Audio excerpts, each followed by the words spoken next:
Hello, everybody, and either welcome or welcome back to my podcast.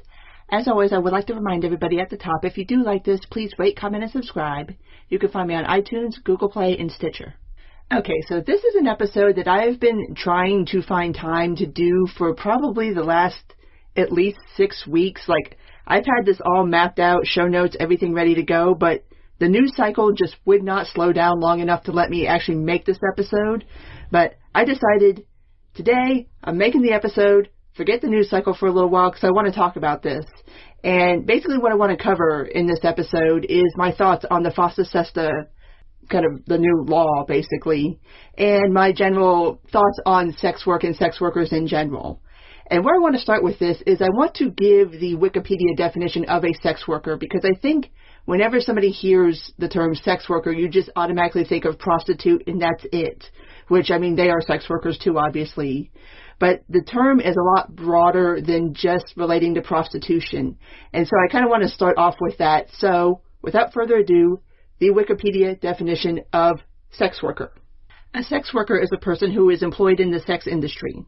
The term is used in reference to all of those in all areas of the sex industry, including those who provide direct sexual services as well as the staff and management of such industries.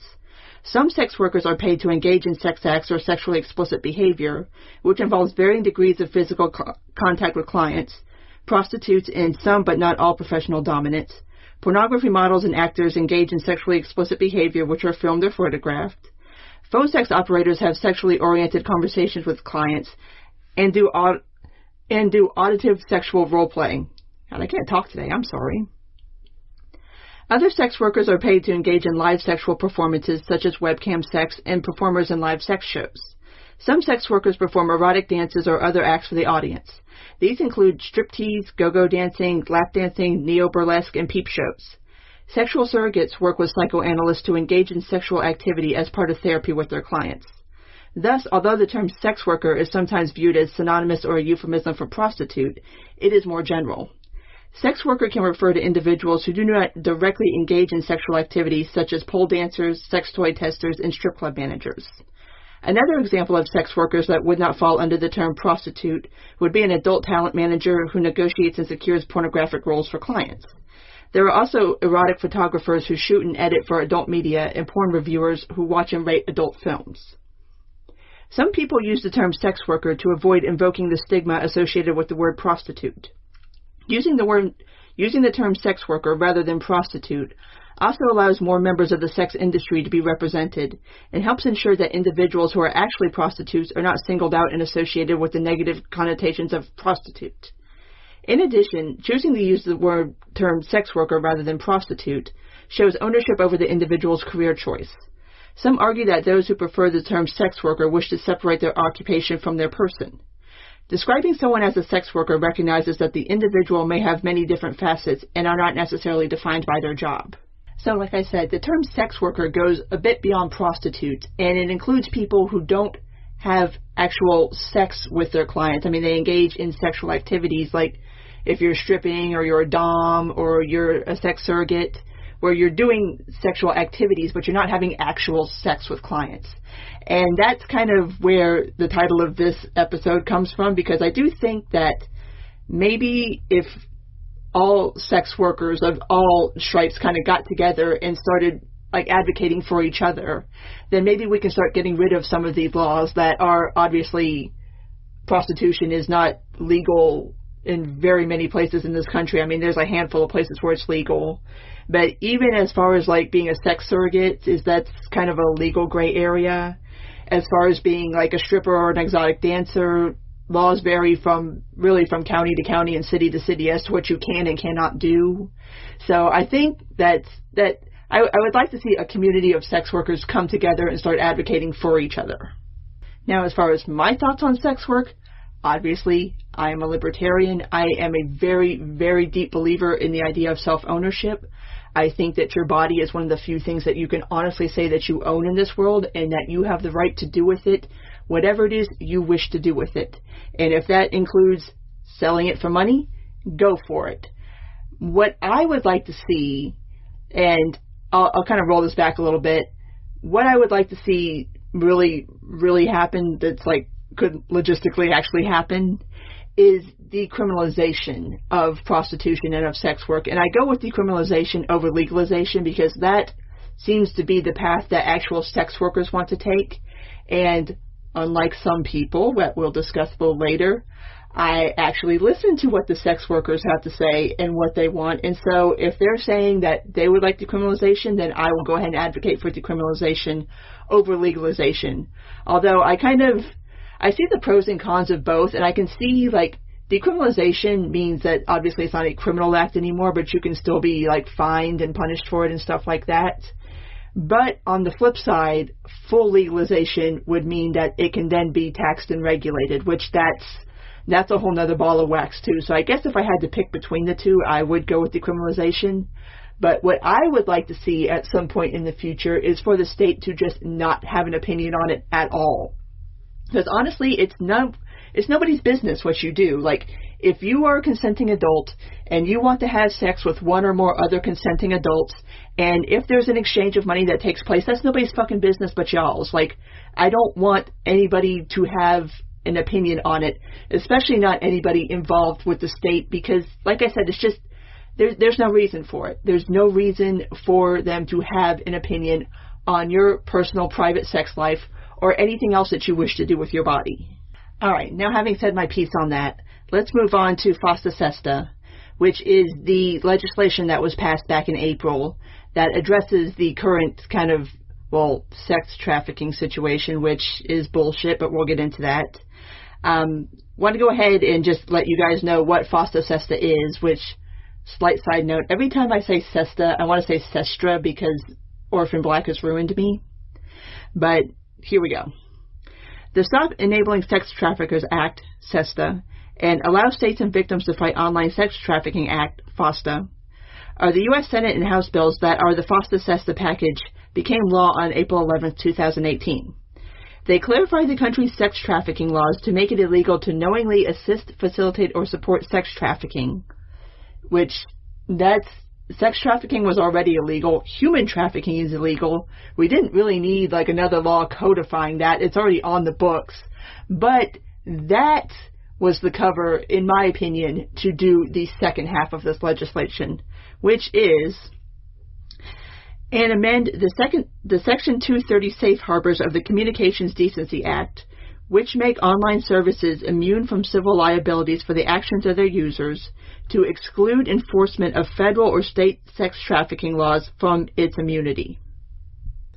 This is the huge, glaring problem with this legislation. If you don't know, Section 230 is basically what's always been considered kind of like the linchpin of the internet as we know it.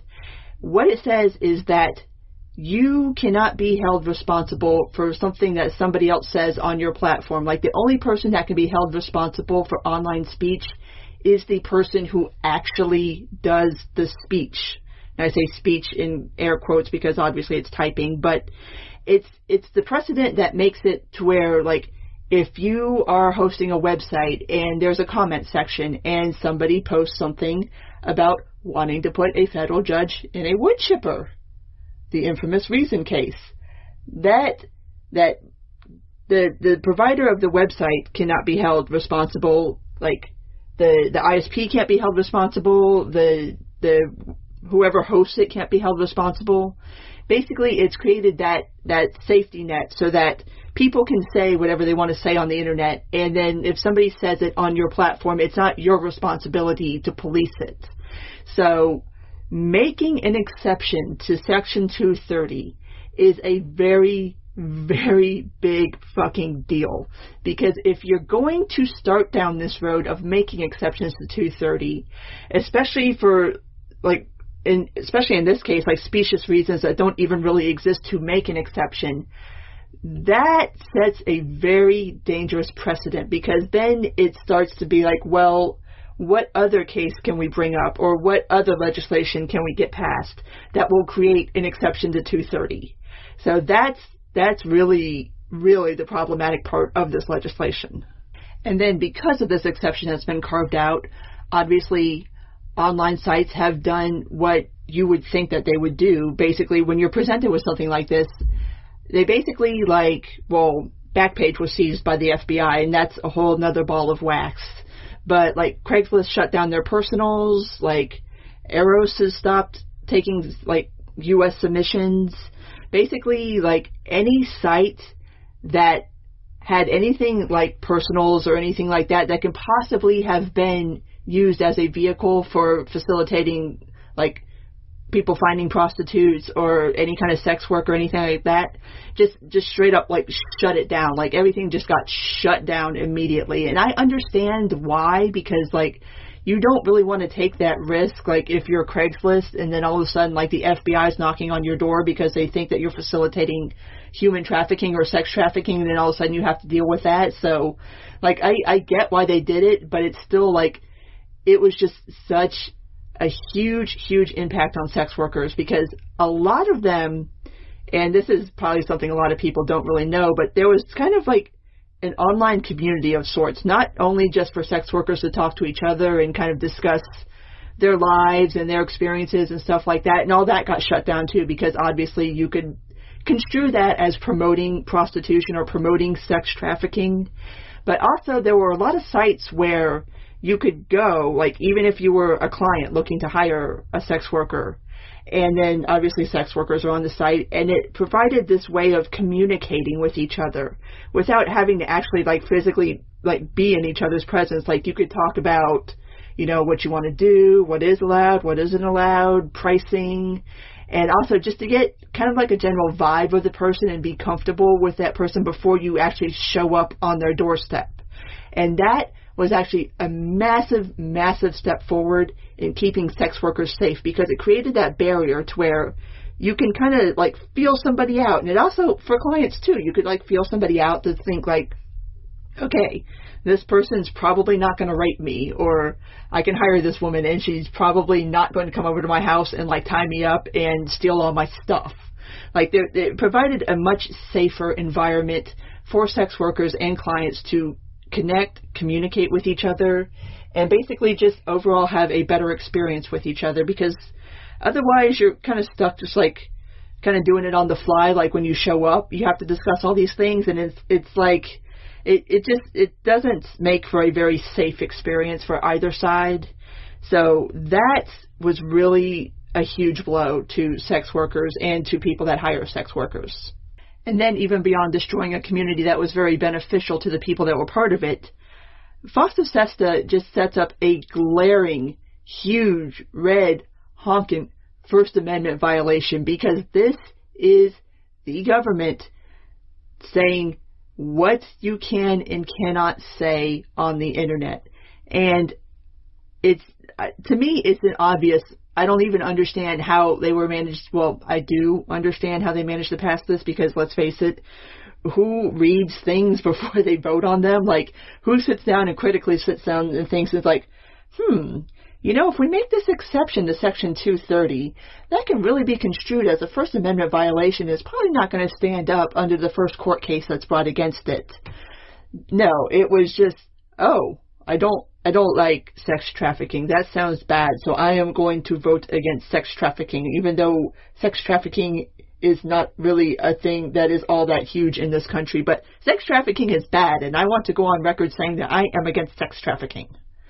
So that's kind of, you guys know me, I have zero faith in Congress to do anything other than basically pay themselves to fuck off and do nothing all day. So just to move on past that. But another problem that arises from this is, if your intention is to find those who are engaging in sex trafficking, and like I said, it's not as huge a problem in this country as it is in other countries, but I mean, it does happen. Shutting down websites where you could more easily find these people and driving everything even further underground, it's going to make your job that much harder to find sex traffickers and sex trafficking victims, versus having websites where these people would go and post advertisements that they have, I don't know, underage girls or whatever, and that made it much easier to find these people because they're advertising. So now you've completely eliminated that avenue for law enforcement to make their jobs easier. So obviously, overall, I just think this is horrible, bad legislation. But there are a couple of bright spots. Speaking of bringing this to court, EFF has filed a lawsuit on behalf of a couple different plaintiffs. Some of them actual prostitutes. One of them was a massage therapist. There was a couple other people basically saying that, yes, this FOSTA-SESTA is infringing on these people's First Amendment rights. So there is a case going forward right now. So thank you to EFF for doing this. Hopefully it makes an impact. Hopefully it gets this overturned. But at least there is something of a bright spot. And also, I do have to add, I mentioned this before, a couple episodes back, I do think, but at the last LP National Convention, they did vote to make the decriminalization of sex work an actual official plank of the party platform. So at least there's that. There's a couple of bright spots. There's some people working to get this overturned, to get sex work made legalized. So it's not all doom and gloom, just mostly doom and gloom for right now. But we're going to get there. We're going to get there. All right, moving on from that, I want to take some time to discuss my personal thoughts on sex work and sex workers. And to start off with, I don't really get this stigma around sex workers. It's like, why have we not evolved as a society to just be like, okay, yes, there are people that want to pay for sex. Yes, there are people that are willing to sell sex. Yes, there are people that are willing to watch people of the same or opposite gender get naked for a sum of dollars. Yes, there are some people who are disabled and would be willing to pay another person to give them some kind of sexual gratification. Like, why is this still so stigmatized? Like, I don't really understand. And the other thing I don't get is this idea that I see a lot of feminists kind of putting forth right now, and that's this whole, I don't understand how any woman could willingly want to engage in sex work, which, in my opinion, you could have really stopped that last sentence at sex and left the work out of it, because I think that's really where the attitude is coming from. But it's just, I don't understand why are we here? Why are we still judging these people? I imagine sex work is like any other work that anybody does. It's whatever line of sex work you're in. I imagine there's people that really, really love their jobs and they're really passionately advocates for whatever it is they do, whether you're a prostitute, whether you're a stripper, whether you're whatever branch of sex work you're in. And there's people that are really strong advocates for it. And then I imagine there's some people that are it's a living. And then I imagine there's some people that are I hate my fucking job, but I got bills to pay. Pretty much like all of the rest of us who work in any other profession. I don't imagine everybody is elated to do their job. I don't imagine everybody hates to do their job. I imagine there's a spectrum like anything else. Another thing that kind of really blows me away about sex work and sex workers and the conversation around it is the gender double standard. Now, I'm sure everybody who's listening to this is probably well aware of the fact that, especially in things like prostitution and in the porn industry, women get paid way, way, way more than their male counterparts. If you want to talk about a gender pay gap, I found one for you. It's in sex work. And it's nobody ever really talks about this, but it's fascinating to me that nobody ever talks about it. Because, like I said, it is one of those areas where women vastly, vastly out-earn men. And it's even to the point where a lot of people, when they even talk about sex work, they don't even mention men at all. Which I was kind of talking to Vin Armani about this online the other day. Hi, Vin, if you're listening. But I brought up the point that whenever anybody talks about sex workers, they don't ever mention male sex workers. And he made the point that if you were to talk about male sex workers, it basically destroys their narrative about sex workers being these sad, awful women that are just being manipulated into all this. But it's interesting, and I think a big part of why this pay gap exists is because of attitudes about sex, especially when you talk about men versus women. Like, there is this strain of thought, especially amongst the puritanical left, that women do not or should not or cannot actually want to engage in sex with men.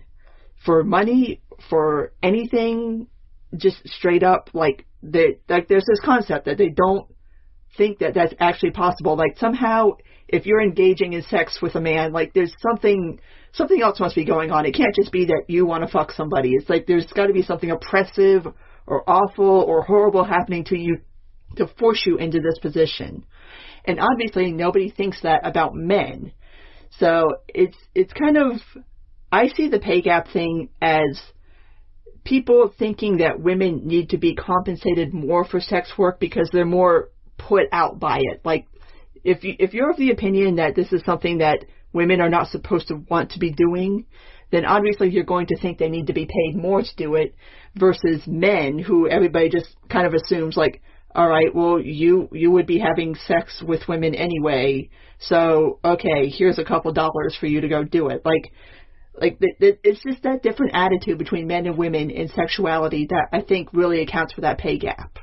And to kind of expound upon that idea, and this is the part of the sex work conversation that is happening right now that really, really pisses me off.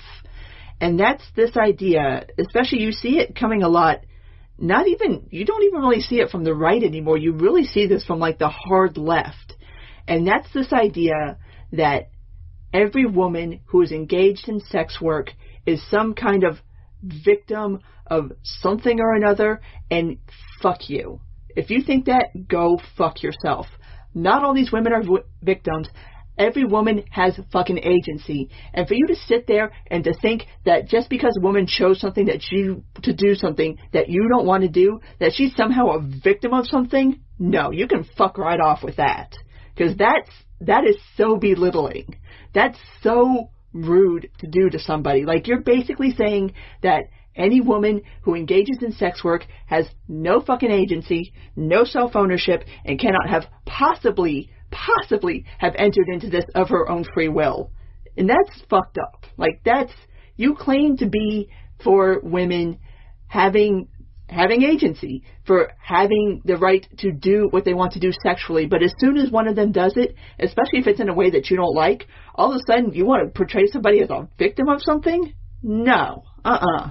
No, that's not okay. Stop it.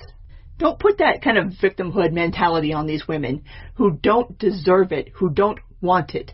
And that's not to say that there aren't women in the sex industry that aren't being coerced in some way, that aren't being forced into it. There is. Let's keep it real. But to act like it's every single woman in the industry is just mind-blowing to me. Like, and like I had mentioned earlier, this whole argument that everybody in the sex industry is being forced into it somehow takes into account the fact that there are men in the sex industry. There's male prostitutes, there's male strippers, I'm sure there's male sex surrogates, there's male everything. And when you start to make these arguments that, oh, everybody in the sex industry is being forced, but you ignore men because it doesn't fit the narrative, that tells me that you're not really all that concerned about sex workers. And especially even ripping off that, every time that they want to have like a conference or a symposium or even talk amongst themselves online about sex workers, they never fucking ask an actual sex worker to show up and speak. It's like you care about these women's voices, but you don't want to give them a voice in your conversation. And even if one of them does enter the conversation, they get shut down. All of a sudden it's like, oh, well, you don't know that you're being taken advantage of. It's like, go fuck yourself.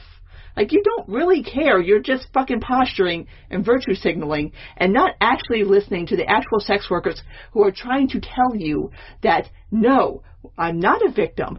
I chose this for whatever reason that you choose to do sex work. And there's plenty of reasons why anybody of any gender would choose to do it. Maybe you like sex and you want to get paid for it. Cool. Maybe this is something that's just working out for you right now as a stopgap. Okay. Maybe you have a schedule that isn't entirely conventional and you need to have a job that works around that. Awesome. Do it.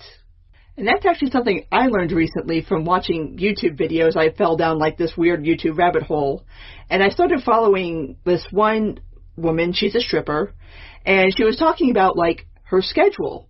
And I don't know, like I was kind of always under the impression that like being a stripper was kind of like you had a work schedule like the rest of us have a work schedule. And apparently that's not how it works. Like you go when you want to go, and then you pay your house fee and you work. And I was just like, so you just kind of show up to work when you want to show up to work, and then you leave when you want to leave, and it just, whenever it works for you, you go to work. I was just like, I was kind of blown away by that. I guess it makes sense, obviously, but I never really like thought about it in those terms. And I guess it would be the same way for any other sex workers. Like obviously, like you don't work like a set schedule. So if you have like school obligations, or you have children, or you have other things that you need to take care of, you can kind of just like tailor your schedule around the rest of your life. And I was just kind of like, I never thought about that. It kind of blew me away because I don't know, I assumed there was like a schedule, like you got put on a schedule, like everybody else that goes to work gets put on a schedule. I don't know why I assumed that. I don't know. That's just the logistics in me. But anyway, yeah. So there's plenty of reasons why somebody would want to go be a sex worker that has nothing to do with being victimized or a victim of the patriarchy, or even possibly being part of the patriarchy. I guess if you assume that all men are part of the patriarchy, if you're a male sex worker, then I guess you would qualify. I don't know. I don't exactly know how this works because apparently y'all don't exist anyway. But at this point, I want to go ahead and wrap this up because I think I said everything I wanted to say, other than to say that sex work is work. Let them survive. Back up. Just let people do with their bodies what they want to do with their bodies. And if that involves having sex with people for a sum of money, God bless you. Go for it. Do it. Why does anybody else give a shit? I don't understand. But anyway, if you do like this, please rate, comment, and subscribe. You can find me on iTunes, Google Play, and Stitcher. Take care, and until next time.